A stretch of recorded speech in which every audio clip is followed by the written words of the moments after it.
ஆத்தங்கர ஓரத்துல அரசமர தடியினில மேட போட்டு குந்தி இருக்கும் கணபதி.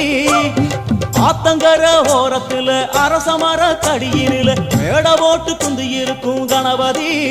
ஒன்ன 3 சுத்து சுத்தி வந்து முத்துனதேங்கா உடைச்சு சூடம் ஏத்து கும்பிடுறோம் கணபதி. நினைச்சதெல்லாம் நடக்க வேணும் தெய்வமே, உனக்கு பிடிச்சதெல்லாம் கொண்டு வந்தோம் பாரதம் படிச்சவரே. அத்தங்கர ஓரத்துல அரசமர தடியினில மேட போட்டு குந்தி இருக்கும் கணபதி.